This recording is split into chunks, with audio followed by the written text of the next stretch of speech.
Welcome back to the fifth and final part in this series on the 5 fears secretly running your life. And I think we might have saved the best for last because once you overcome this one, you're going to unlock so much more out of life. Life is beautiful.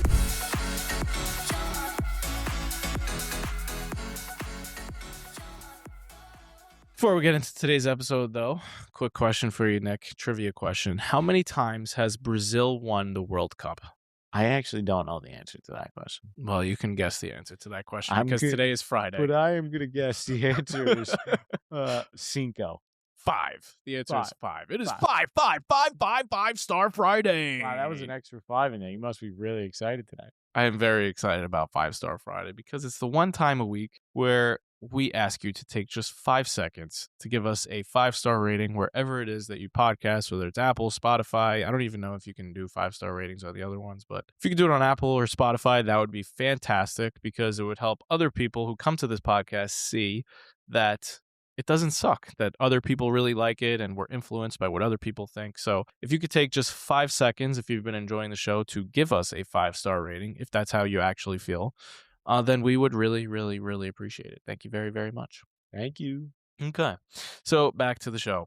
Ever since we saw James Clear at the Craft and Commerce event, which was this conference for creators that we went to a couple of weeks ago, I've been on like a James Clear bender. Yeah. So if you don't know who James Clear is, maybe get out from under a rock. But no, he's the author of Atomic Habits, and he also has a newsletter. And I just love the way he thinks because he basically, he's a writer, is what I'm realizing. More than anything, he's a writer first. Yeah.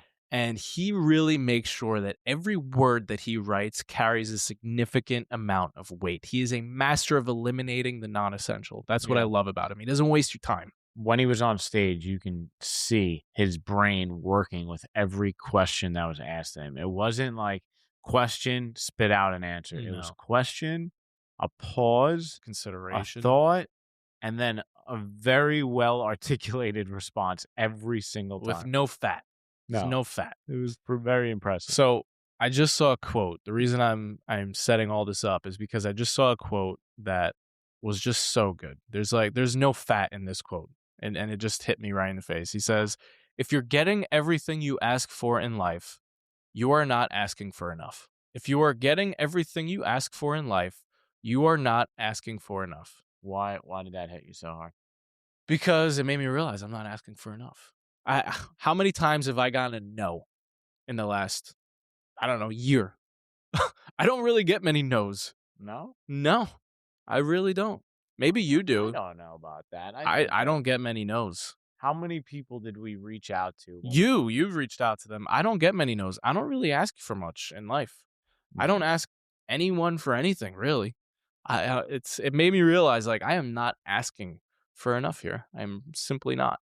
And it's because I am living with the 5th and final fear, which is the fear of being a burden. And I think that this one really comes up for people who are kind-hearted, who are selfless, but we tend to over-index on that kindness into thinking that we are being a burden on other people. Don't take this the wrong way, because I do think that is partially true for you, and you are a very kind person.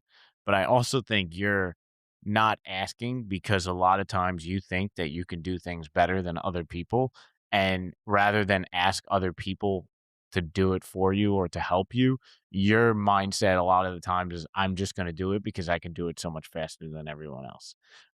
I'm not trying to take away from... No, I think you're right. I'm not going to deny what you said. I think you're 100% So right. I think there's 2 different ways that this shows up. There's asking for help, Yeah. and then there's asking for more.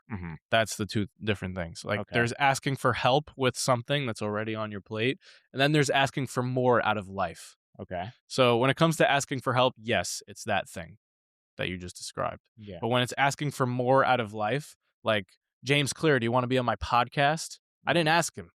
Yeah. I didn't ask him because I was afraid of the no.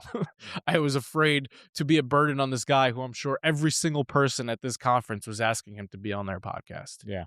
But there was another talk there that I loved and I was super inspired by. This woman basically once a quarter, when she sets her goals for the quarter, she goes on LinkedIn and she says, here are all my goals for this quarter. And she literally publicly posts this entire list, bulleted list of, I want this much money in revenue from sponsorships. I want to partner with this company. I want to partner with this company. I want to partner with this company. I want to speak at this conference. And she literally labels every single thing and then tags the companies inside this LinkedIn post. And she does this once a quarter like clockwork. And she says, you wouldn't believe how many people, once you announce to the world what it is that you want and you ask for help, you'll get comments and DMs on LinkedIn saying, I know a guy. Let me reach out to them. I'll connect you to someone here. And she gets the wheels turning on all of these things because she had the courage to go and ask. She didn't have this fear of being a burden.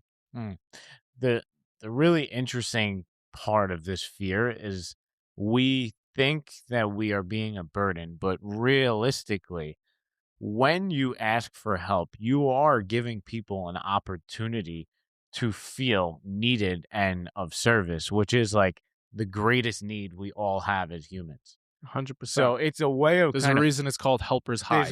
That's a way of flipping this on its head so that you stop telling that narrative of I am going to be a burden if I ask to I am giving this person an opportunity to feel useful. 100%.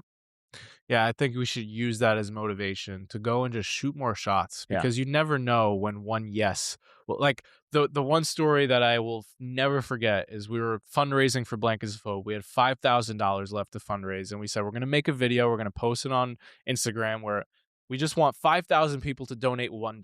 Yep. And we posted this video, and literally within 10 minutes, we got a comment that said, done. We were like, what the hell does that mean? We looked at our email. One person had donated $5,000 in one shot.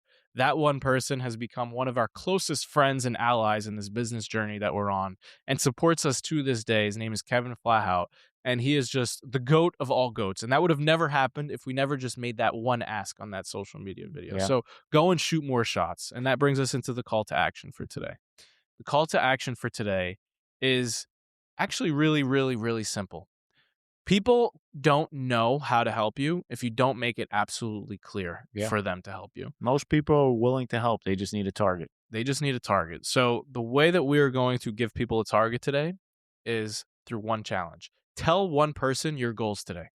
For us right now, that goal is we want to book more keynote speeches. That's one of the biggest goals in our business. So I'm going to put it on this podcast right now. One of our biggest goals is to book keynote speeches. If you know anyone who's booking keynote speeches, if you know anyone that wants to hire us potentially to speak, here we are. That's our goal. Wait to Let shoot us your know. shot, Mike. Let us know, baby. Shot. People need to know how to help you. You have to make it clear. So share your goals with one person today. You never know what kind of connection they might know. They might be one person away from one person that could change your life. I'll end with one final quote here, which is a closed mouth doesn't get fed. That's a good one. Nice and powerful and simple.